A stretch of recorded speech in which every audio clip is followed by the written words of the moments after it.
Good morning, Colfax, and welcome back to the first show of the 2021-2022 season. Today we take a look at how Colfax honored first responders. And our sports show opens with a visit to the courts, where girls volleyball is fighting for the top spot in the PVL. Welcome to the show.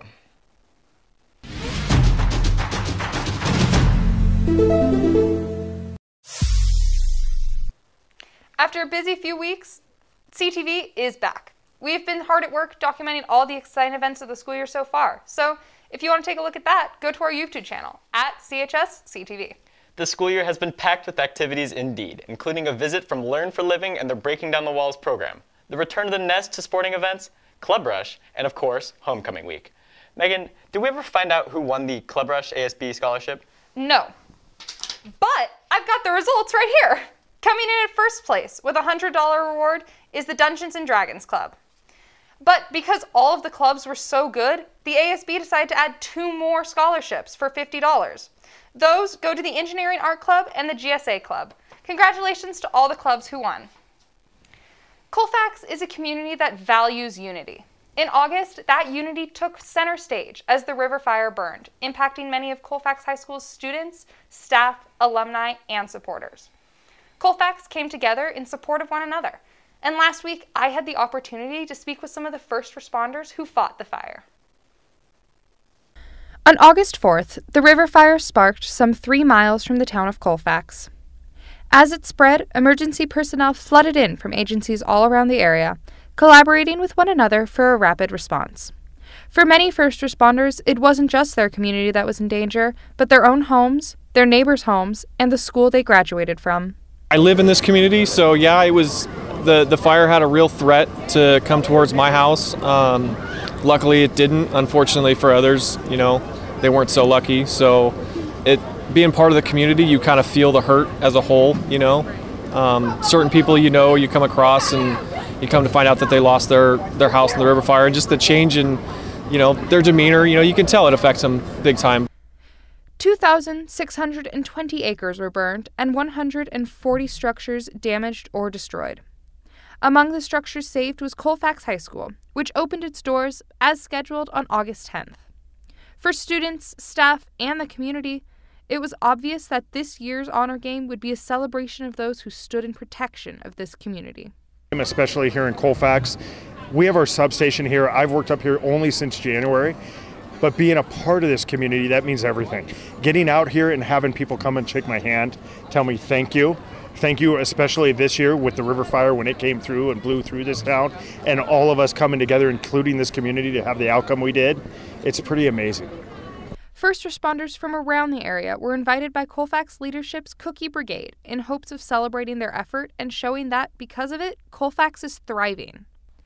The California Department of Forestry, Colfax Fire, California Highway Patrol, Placer County Sheriff, Placer County Fire, and Placer Hills Fire were all in attendance, bringing their vehicles, trucks, and even a sheriff's helicopter to fly over at the close of the national anthem.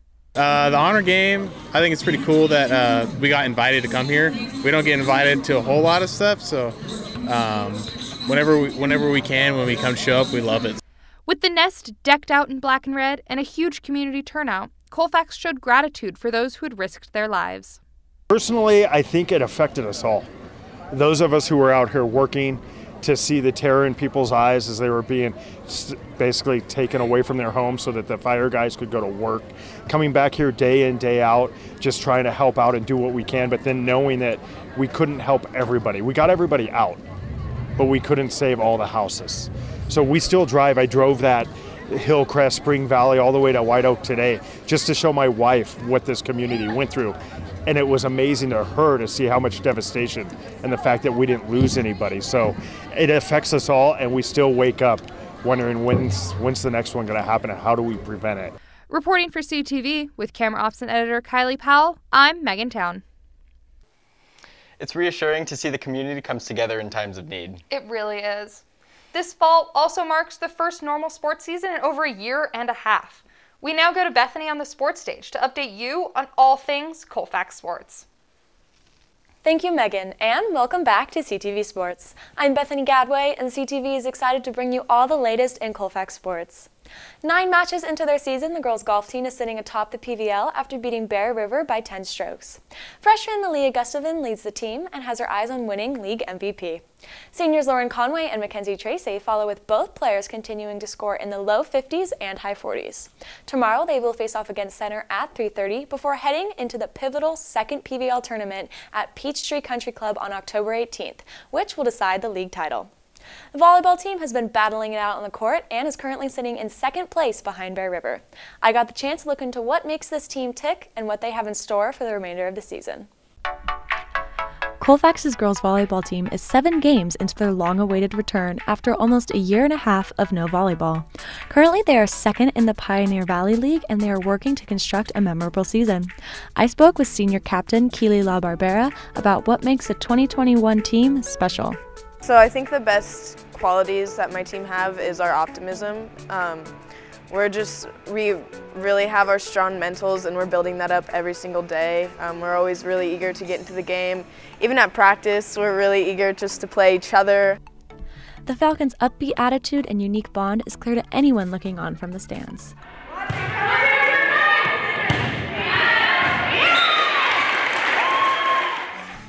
Coach Haley Biles likes the team's resilience. Last week, the Falcons were in first place after wins over Marysville and Center before falling in a nail-biting 5-set match to rival Bear River. Rather than mourning the loss, Coach Biles' team is already rallying in anticipation of playing Bear River again this Thursday.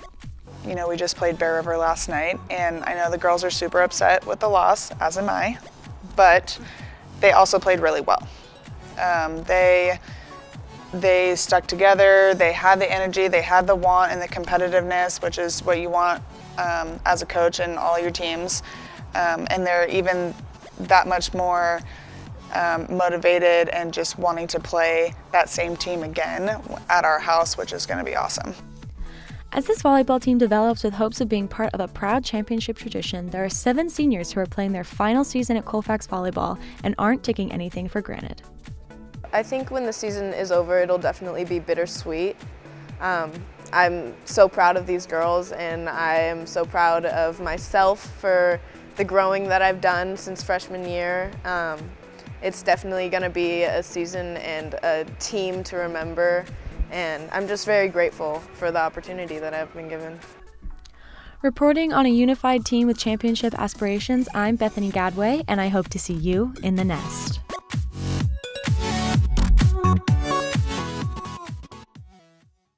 This driven team is currently 4-1, and they face off against Center tomorrow at Center. Our varsity football team is currently first in the PVL, beating Center and Foothill by over 30 points in their last 2 games.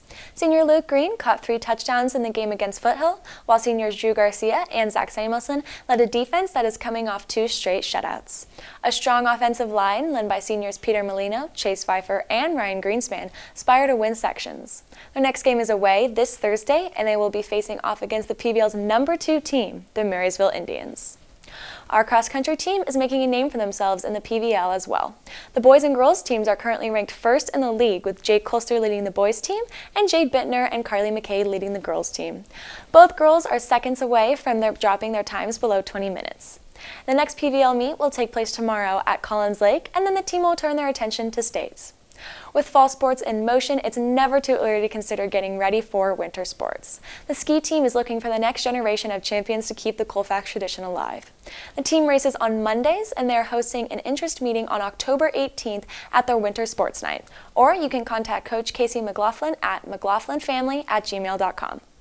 That's all I have for you this week, Colfax. Stay tuned for our next sports update. I'm Bethany Gadway, and I'll see you in the nest. Congratulations to all our sports teams that are doing so well this season. Even as the winter sports season fast approaches, it's never too early to think about spring sports. That's right, the swim team, led by new head coach Miss Schultz, will be holding a meeting tomorrow in room 410 during Flex. If you're a returning swimmer or are interested in joining the team, be sure to sign up in FlexiSkedge. Powder Puff will be taking place from October 25th to 27th. Sign-ups will take place starting tomorrow and go until next Wednesday. Volleyball players will be coaching practices on Thursday the 21st and Friday the 22nd. So classes, get your teams together and sign up if you would like to participate in this fun event. On October 29th, Leadership will be hosting a costume contest. The categories will include classic costumes, spooky and scary, characters, funny, and partner or group. You must register to compete for prizes, so watch for an email to get in on all the action. The 29th will also be the 34th annual River Bowl. The Cross River rival game versus Bear River will be a pink out in honor of Breast Cancer Awareness Month. The best rivalry in the Sierra Foothills continues this Thursday as girls volleyball faces Bear River in a home game. Deck out in green and white and join the nest in the Poochie Pavilion. 6 o'clock JV and 7 o'clock varsity. That's all we have for you today, Colfax. On the next show, we look at Colfax Theater's return to the stage, and reporter Lily Nellist takes us inside the Link Crew Haunted House. Until then, I'm Megan Towne for Garrett Reinhard. Have a great day, Colfax.